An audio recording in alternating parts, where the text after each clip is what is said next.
ऐसी चीजें घर में लाकर लोग खुद को भारी नुकसान पहुंचा सकते हैं। अगर वो किसी के घर में पहुंच जाए जहां एक भोला भाला परिवार इन चीजों की पहचान करना नहीं जानता, वो उन्हें वाकई नुकसान पहुंचा सकता है।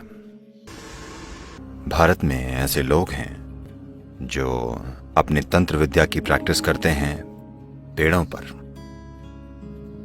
क्या आपने सुना है? वो तंत्र विद्या का अभ्यास करते हैं जिसके लिए उन्हें कोई चाहिए होता है। वो वाकई पेड़ों से खून निकाल देते हैं, लाल खून। मैंने इसे अपनी आंखों से देखा है। वो पेड़ों के साथ तमाम तरह की चीजें करते हैं। तो सोचिए, अगर आप ऐसे पेड़ को काटें, वो एक बहुत ही सताया हुआ पेड़ होगा। अगर वो किसी के घर में पहुंच जाए जहां एक भोला भाला परिवार इन चीजों की पहचान करना नहीं जानता, वो उन्हें वाकई नुकसान पहुंचा सकता है। आमतौर पर भारत में कारपेंट्री पारंपरिक रूप से सिखाई जाती है। आज बेशक इसे स्कूलों में सिखाया जा रहा है। एक विशेष समुदाय जिसे आमतौर पर दक्षिण भारत में आचारी कहते हैं, वहां उन्हें सिखाया जाता है कि लकड़ी को कैसे महसूस किया जाए।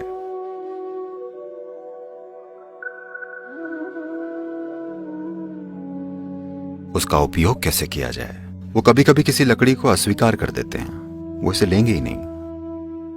अब ऐसा नहीं होता क्योंकि पैसे जरूरी हैं। अब लकड़ी का हर टुकड़ा हर चीज में डलता है, ठीक है? और अब सब प्लाईवुड है, आपको पता ही नहीं चलता कि इसमें क्या पड़ा है। वरना अगर आप पारंपरिक आचारी के पास जाएं और आप कहें मैं इसका इस्तेमाल मान लीजिए मेरे पूजा रूम या प्रार्थना रूम में करूंगा, तो वो कहेगा नहीं, ये लकड़ी नहीं चलेगी, मुझे दूसरी लकड़ी चाहिए। अगर कोई कहे इस लकड़ी से मैं बच्चे के लिए पालना बना रहा हूं, वो कहेगा नहीं, इस लकड़ी से बच्चे का सामान नहीं बनाऊंगा। इस तरह वो चुनते हैं। वो लकड़ी को महसूस करने में विशेषज्ञ बन जाते हैं। पर वो सब अब रहा नहीं। मैं कहूंगा कि 90% तक अब नहीं रहा, अफसोस। 20-30 साल पहले, करीब 30 साल पहले जब मैं कंस्ट्रक्शंस में था, तब ऐसा होता था। अब होता यह है कि सब काट कर पैक कर दिया जाता है, कोई परवाह नहीं करता।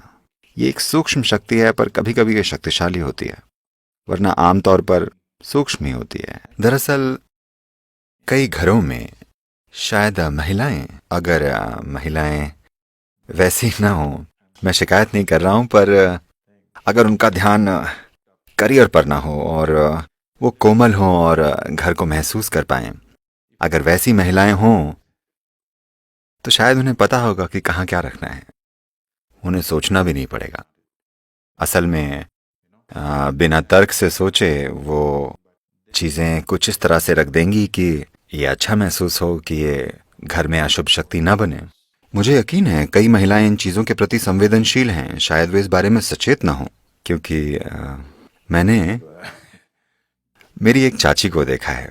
वो घंटों चीजों की जगह बदलने में बिताती थी, थोड़ा इस तरह, थोड़ा सा ऐसा, थोड़ा सा वैसा, जब तक उन्हें ठीक ना लगे। मैं भी ऐसा ही हूं। मुझे भी चीजें यहां वहां रखनी होती हैं। चीजें ठीक से रखी जानी चाहिए, क्योंकि जो संवेदनशील हैं उनके लिए एक सच्चाई है। तो जीवन के बहुत बहुत बहुत से आयाम हैं।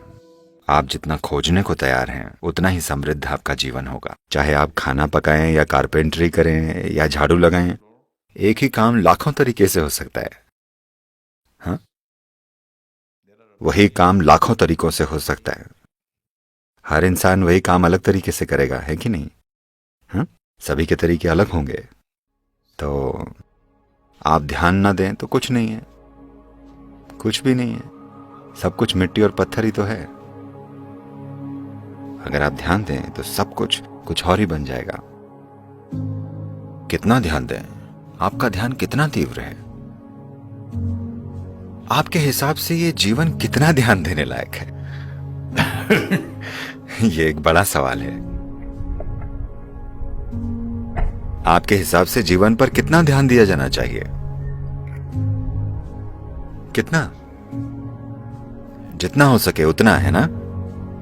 अगर आप ध्यान दें तो सब कुछ आकर्षक है, सब कुछ शानदार है, सब भव्य है। सब कुछ देवत्व का द्वार है। अगर आप ध्यान न दें तो सब कुछ बस मिट्टी और पत्थर है।